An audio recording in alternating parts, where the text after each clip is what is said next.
नमस्कार। आपने जो मुझे इस वेब सेमिनार में आमंत्रित किया, इसके लिए मैं आप सबका आभारी हूँ। आज का विषय है वैश्विक मानवता के संवाहक हिंदी साहित्य और भारत की संस्कृति। हिंदी साहित्य बहुत समृद्ध है, बहुत जाने माने, बहुत बड़े बड़े लेखकगण, साहित्यिक इसमें जन्मे। तो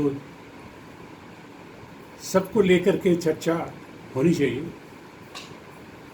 लेकिन जिस समय उपलब्ध है उसमें शायद संभव नहीं हो। इसलिए मैं कुछ लेखक को चुन लिया हूँ और उनके लेखन के संदर्भ में इस विषय पर चर्चा करूँगा। पहले अगर भारतीय संस्कृति की बात करें तो ये एक विशाल समुद्र है। संस्कृत की परिभाषा तो पहले तय होनी चाहिए, लेकिन आम तौर पर जो हम मानते हैं ना, संस्कृति के जो संवाहक है, संस्कृति के संवाहक है, वो हमारे जो पुराण है, वेद वेदांत है। तो पहला जो हमारा धर्म ग्रंथ है, इसको मैं मानता हूँ इसका बहुत अहमियत है, भगवद गीता। देखिए, गीता का रचना कुरुक्षेत्र में हुआ था। एक लड़ाई के मैदान में भगवान ने जो वचन दिए थे वही लिपिबद्ध है। वहाँ जो भगवान जो वचन हम लोगों को दिया, उसमें देखिए कि धर्म का बात नहीं किया गया,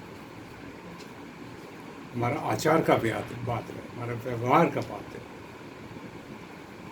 और उनमें सारी विधियाँ लिखी गई हैं, वो मानव जाति का, मानव जीवन को समृद्ध करने का। दो एक ले लेते हैं हम नमूना। जैसे कर्म के बारे में कहा गया,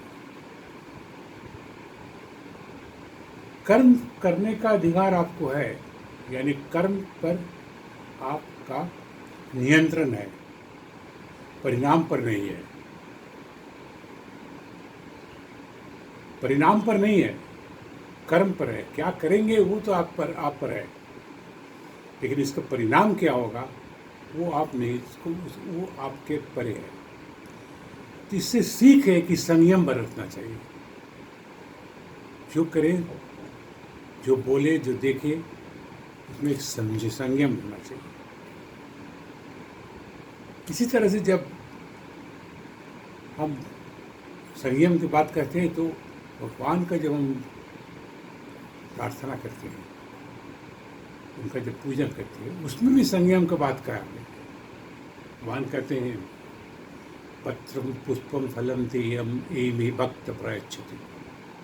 वो नहीं बोलते हैं कि 56 भोग बनाओ, 108 कमल के फूल लाओ, तो कुछ नहीं। थोड़ा सा फूल, थोड़ा सा फल, थोड़ा पत्ता, कुछ ना हो तो थोड़ा पानी दे दे भक्ति से, वही मैं स्वीकार करता हूँ। तो गीता का जो वाणी मेरे समझ में आता है, वो संयम के बात से। उसी तरह किया गया है। मान लीजिए बोले भगवान आत्मा के बारे में, कि आत्मा वो नश्वर है, वो अब खत्म नहीं होता है। इसलिए नाच तुम सोच महर्षि, यानी आप दुख मत करो। कोई चला गया हो, उसका पुनर्जन्म हो गया होगा, तो फिर दुख में भी संयम कर, चाहता सही ध्रुव पर जानो। तो उस संयम की बात उसमें भी कहा गया। अब आते हिंदी साहित्य में। देखिए, दो हिंदी साहित्य जो मैंने अध्ययन किया, उसमें तो बहुत बड़े बड़े लोग हैं। तो हम लोग प्रेमचंद से शुरू करते हैं, क्योंकि इसलिए कर रहा हूँ कि न तो सिर्फ वो साहित्य सम्राट हैं हिंदी के। मेरा हिंदी साहित्य का परिचय प्रेमचंद से हुआ।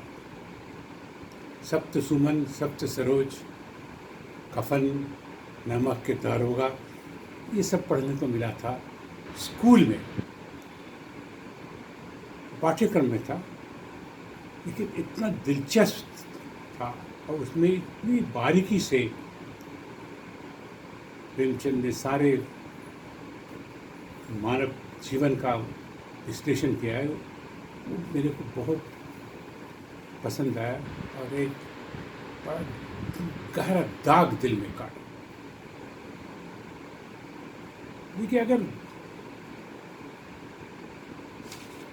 प्रेमचंद की बात करते हैं तो पहला प्रेमचंद का जो बात मेरे को समझ में आता है, इसलिए मैं मेरे में देखता हूँ कि वुमेन्स मूवमेंट जो आज इतना बढ़ चढ़ के लोग कहते हैं, इसके शुरुआती दौर पर प्रेमचंद का एक बहुत बड़ा अहम भूमिका रहा। दो शख्स उस समय भारतवर्ष में आए, एक मुंशी प्रेमचंद, दूसरा शरत चंद्र चट्टोपाध्याय। लगभग एक ही समय में वो लोग थे।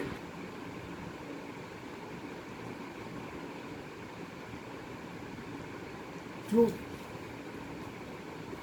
अब अगर ठाकुर के कौन गांगी का चरित्र देख लें, सुमन सेवा सदन में उनका चरित्र देख लें, धनिया का चरित्र गोदान में देख लें, आनंदी का चरित्र देख लें, निर्मला का देख लें, सब जगह जो उनका एक, जिसको हिंदी अंग्रेजी में कहते हैं एडवोकेसी की बात कही गई है, जिसमें तीन मुख्य धारा के उन्होंने विरोध किया। एक पितृतंत्र का, जिसको पैट्रियार्की कहते हैं।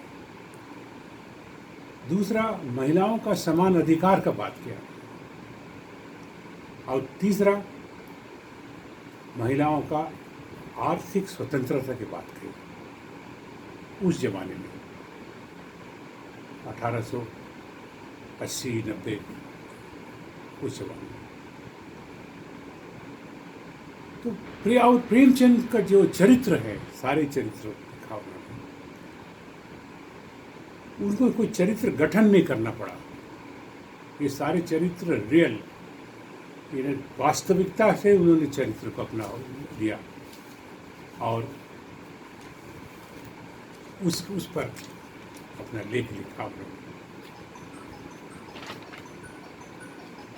देखिए, और उन्होंने जो पैट्रियार्की का बात कही, उसका यानी पितृतंत्र का बात कही विरोध में, वो अपने भी करके दिखाए। उनका जो दूसरा शादी था, उन्होंने एक विधवा से किया। उस जमाने में विधवा विवाह एक बहुत भयानक अपराध माना जाता था, उस समय होता नहीं था। उन्होंने मुंशी प्रेमचंद ने करके दिखाया था। पहला शादी भी किए थे उन्होंने, उनको किया, वो शायद उनके परिवार ने उनको किया था, जो उनसे बड़ी थी। तो ये सब चरित्र उनके जो हैं, निर्मला या आनंदी, तो उस सब में वुमेन्स लिबरेशन मूवमेंट जो है, इसके बारे में उन्होंने पहला न्यू रखा। बाद में तो जैसे जो अंतर्राष्ट्रीय महिला दिवस 1909 में चालू हुआ, लेकिन प्रेमचंद इस सारे बातें उसके कई वर्ष पहले ही बोल चुके थे। इस पर काफ़ी चर्चा किया था। दूसरा जो जिनके बारे में बहुत इम्पोर्टेंट है बोलना, अमृता प्रीतम के बारे में। अमृता प्रीतम और विश्व साहनी, इन दोनों ये बिल्कुल आधुनिक थे। देखिए, अमृता प्रीतम के चरित्र में जो पूर्व का चरित्र है, बाद में वो हमीदा बन गई क्योंकि उनको एक उनको उनको एक मुसलमान रशीद उनको अब्डक्ट करके ले गया, उनको शादी हुई। उसमें भी देखिए आइडेंटिटी का क्वेश्चन सवाल है, उस पर अमृत प्रीतम ने 1950 में डिस्कस किया था। ये जब पूरा जब भाग के अब जा रहे हैं अपने माँ बाप के पास, तो उनको वो स्वीकार नहीं कर रहे हैं, उन्हें वो मुसलमान हो गई, इसलिए उनको स्वीकार नहीं किया उनको। देखिए दो आइडेंटिटी है पूरा का। एक आइडेंटिटी उनका है, पहचान है, मैं आइडेंटिटी यूज़ कर रहा हूँ कि टेक्निकल टर्म है, कि वो एक महिला है। दूसरा आइडेंटिटी है वो एक कन्या है उस परिवार का। तीसरा आइडेंटिटी है उसका रिलीजन, पहले हिंदू थी अब वो मुसलमान बन गई। ये कॉन्फ्लिक्ट ऑफ आइडेंटिटीज है उनके उनके घर में, माँ बाप के घर पे रिलीजन का आइडेंटिटी वॉज मोर, वो ज़्यादा अहमियत था वो एक मानव आइडेंटिटी से। वो एक जो उस घर के पुत्री थी, उस आइडेंटिटी से बढ़ के हुआ उनके लिए धर्म की आइडेंटिटी। फिर देखिए हमीदा जब लौट के आती है, फिर उनके साथ उनके पास बहुत कई महिलाओं से मिलती हैं जो काफ़ी परेशान है।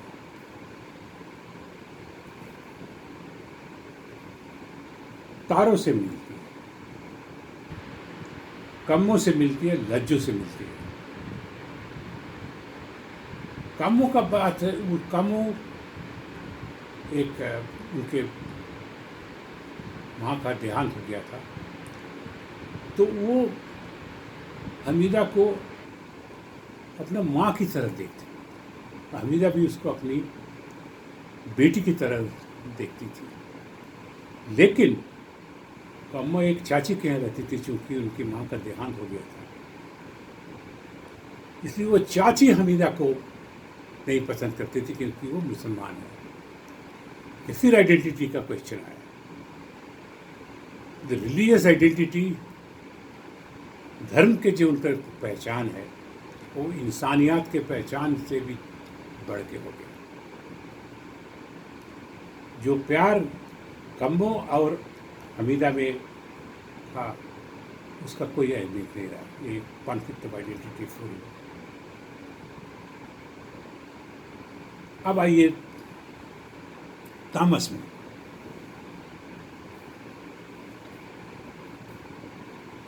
तामस में विश्व सहानी ने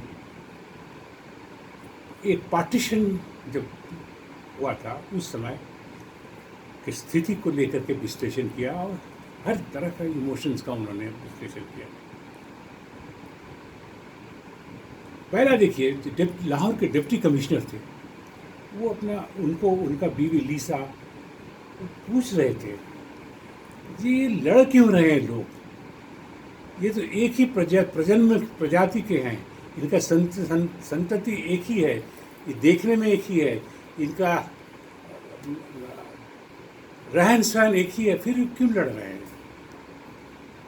तो उसको जो डिप्टी कमिश्नर से रिचर्ड उनको समझा रहे हैं कि देखिए ये तो एक ही प्रजाति के हैं, संतति एक ही की है इनके, लेकिन इनका धर्म अलग है।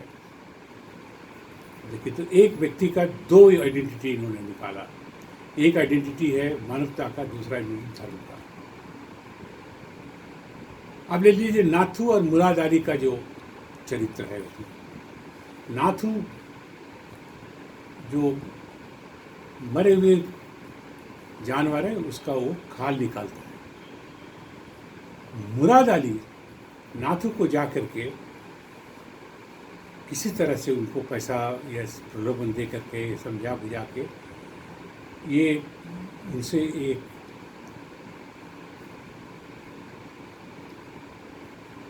काम करवाते हैं कि सूअर को वो मारेंगे और कोई नहीं जानेगा। एक वहाँ काट रहेगा, उसमें वो उसको रख देंगे। देखिए, नाथू का दो आइडेंटिटी था। एक आइडेंटिटी था कि वो मरे हुए जो जानवर है उनका हम खाल निकालते थे, खाल उनका होता था, उसके जो जो करवाते थे पैसा नातू को मिलता था। लेकिन नातू निचले वर्ग के थे और मुराद अली मुसलमान थे। यहाँ भी दो आइडेंटिटी। नातू कह रहा है कि मैं ये नहीं करता हूँ, लेकिन फिर भी उसको समझा बुझा के उस कर्म में करवाते। अब देखिए सुबह के जो मॉर्निंग वॉक होता है लाहौर में उस जमाने में, वहाँ भी देखिए आइडेंटिटी। एक आइडेंटिटी हुआ मुसलमान है, एक आइडेंटिटी हुआ धर्म का आइडेंटिटी हुआ हिंदू है, दूसरा आइडेंटिटी है एक ही ट्रक बस चल रही है। एक तरफ मुस्लिम लीग का फ्लैग है, एक तरफ कांग्रेस का फ्लैग है। यानी वहाँ एक पॉलिटिकल आइडेंटिटी को उन्होंने सुपर इम्पोज कर दिया। इंसान पहले एक ही प्रजाति के हैं, हम एक ही तरह देखने हैं, लेकिन धर्म अलग है। अब राजनीतिक जो मंशा है वो अलग अलग दोनों। फिर चलिए, हरनाम सिंह और बंटो, इनका चाय का दुकान है। ये ग्रुप जो आते हैं लोग राइट करने रहा, उनका देखो दुकान तोड़ फोड़ के छुट कर देते, ये चल निकलते हैं, माहौल ख़राब है, तो वापस आ जाएंगे पंजी इंडिया में। अब बंटो और हरनाम सिंह जो गांव में एक चाय वाली थी या चाय वाला था, उनका आइडेंटिटी था एक दुकानदार का।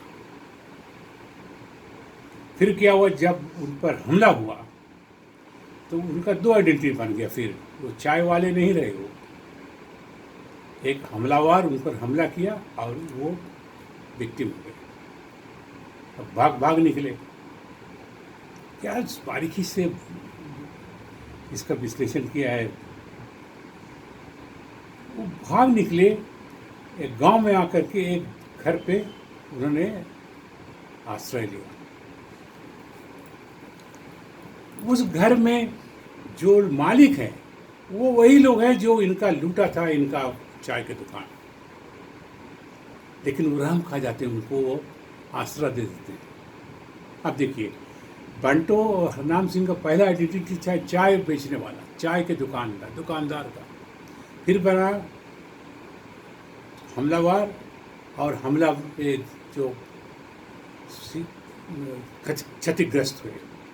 अब जब आइडेंटिटी हुआ यहाँ पर, जब वो छिप गए, एक रक्षक एक शरणार्थी का, बंटू सिंह अब शरणार्थी बन गए और जो हमलावर थे वो अब रक्षक बन गए। तो ये इस आइडेंटिटी का जो कॉन्फ्लिक्ट, जो आइडेंटिटी से कॉन्फ्लिक्ट होता है, ये 1975 अमृता प्रीतम तो 50 में लिखे थे और विष्णु साहनी जी इनको 75 में लिखे थे। इसी कॉन्सेप्ट को लेकर के बहुत बाद 2007 में अमर्त्य सेन का मशहूर किताब निकला, आइडेंटिटी एंड वायलेंस। यही सारे कॉन्सेप्ट हैं उसमें। और उस किताब जो अमर्त्य सेन ने लिखा तो सारा विश्वव्यापी उसका एक प्रभाव हुआ, उस पर पूरा आइडेंटिटी एंड वायलेंस का पूरा थ्योरी निकल गया। वही करना चाहता हूँ कि बहुत चर्चा तो करने का बहुत कुछ है। फिर फणींद्रनाथ रेणु का अगर देखते हैं थोड़ा सा, उनके मैंने बड़ा उनको पसंद था, मैला आंचल और तीसरी कसम। लेकिन तीसरी कसम में तीसरे कसम में जो नाचने वाली को लेके आते हैं तो लोग उनको जो गाड़ी चलाते हैं उनके साथ उनका प्यार हो जाता है किसी तरह से, बोल नहीं पाते लेकिन मन में है। तो नाचने वाली को जब लोग उनको तारीफ करते हैं तो ये लड़ जाते हैं। इसका मतलब है क्या उस जमाने में भी जो मैं जो जो जो काम करता हूँ उसका सम्मान नहीं था। लोग कैसे देखते हैं उस पर लोग अपना निर्णय लेते थे। तो इसमें भी देखिए आज के ज़माने में भी सेक्स वर्कर्स का काम sex workers are also recognised as in workforce. उस समय वो नहीं थे, रिकग्निशन नहीं था। फर्नीचर ना करने उस समय उसको करवाया। वही बोलना चाहता हूँ कि हिंदी साहित्य का विश्व मानसिकता है, उस पर बहुत बड़ा प्रभाव है। इस पर चर्चा हम समझते आप और लोग और भी बड़े गणमान्य महानुभाव हैं वो करेंगे। बहुत बहुत धन्यवाद।